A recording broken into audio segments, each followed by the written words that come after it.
Profesora, buenas noches. Soy alumna del Instituto Superior Santa Rosa. Soy Surio Pacheco Cenepo del aula TES. El tema que me toca exponer es bioseguridad en la administración de inyectables. La bioseguridad se denomina como el conjunto de normas y procedimientos destinados al control de riesgos biológicos, químicos, físicos y generados durante el proceso de atención al paciente. Normas de la bioseguridad.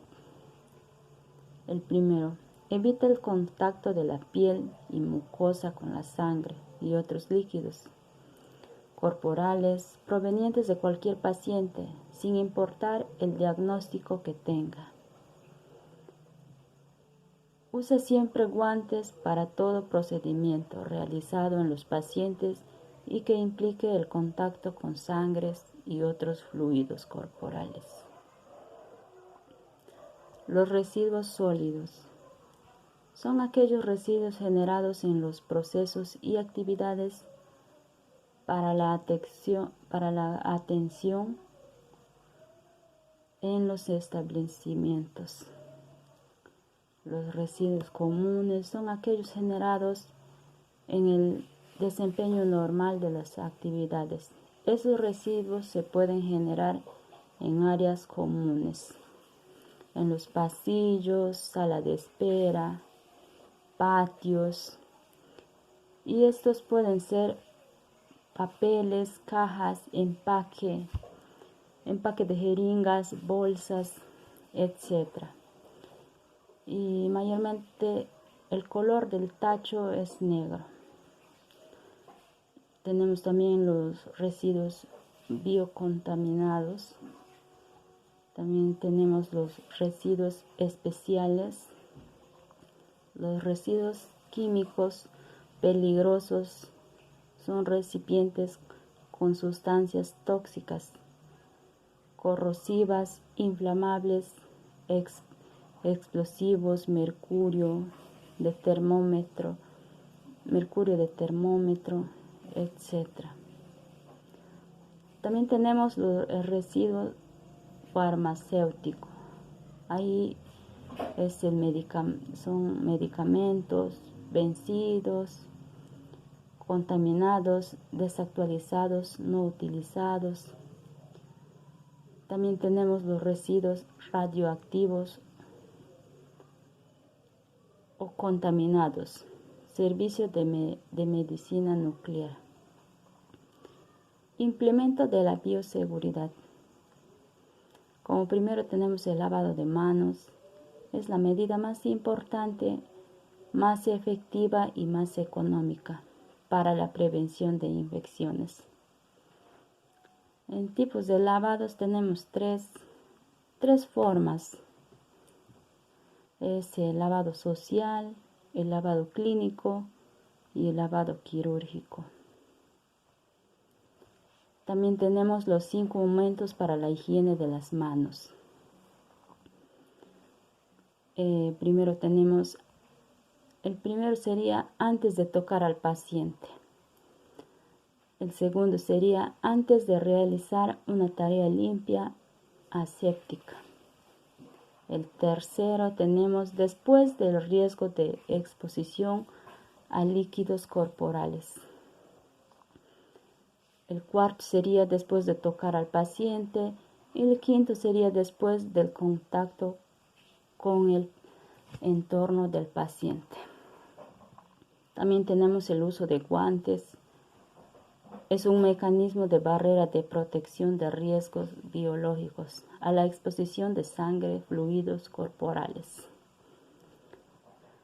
Su uso es necesario cuando hay contacto con sangre, fluidos, piel no intacta o mucosa del paciente. Además, se va a hacer el procedimiento de invasivos como una vena punción o manipulación de objetos manchados con sangre o fluidos corporales. También existen 2 tipos de técnica para el calzado del guante. La primera tenemos la técnica abierta y la segunda la técnica cerrada. También existe el uso de mandil o bata. Empleamos batas o delantales plásticos en procedimientos que pueden generar salpicaduras, contacto con sangre o fluidos corporales. Algunas batas son depositadas en lugares específicos y enviados a lavandería. Uso de las mascarillas. Debe usarse para evitar que la mucosa de la nariz y de la boca queden expuestos a salpicadura con fluidos corporales al paciente. La mascarilla médica y los respiradores, su elección depende del grado que se enfrentan y protección que se desea alcanzar. También tenemos tipos de administración parenteral. Permite el tratamiento de pacientes que no pueden o no deben utilizar la vía oral, así como en casos en que los principios activos no pueden ser formulados para la administración oral. Como primero tenemos la intradérmica, la aplicación de sustancias líquidas en la dermis. Se aplica en un volumen máximo de 0.3 ml, pero por lo general se aplica 0.1. Se aplica en un ángulo de 10 a 15 grados y se emplea agujas de 25 a 26. Generalmente se emplea jeringa de 1 ml, pero puede variar de acuerdo a la cantidad de medicamentos. También tenemos la vía subcutánea. Es la medicación de un medicamento o sustancia en el tejido subcutáneo, tejido adiposo o tejido graso. Posee menos receptores nerviosos que la piel cuando la aguja está en el lugar. La inyección es relativamente indolora. Se aplica en un ángulo de 45 grados y se utiliza un volumen máximo de líquido que se puede inyectar por esta vía es de 1.5 ml a 2 ml. La vía intramuscular. Los medicamentos administrados por esta vía son absorbidos mucho más rápido que por una subcutánea o intradérmica. Es la introducción de una determinada solución en el tejido muscular.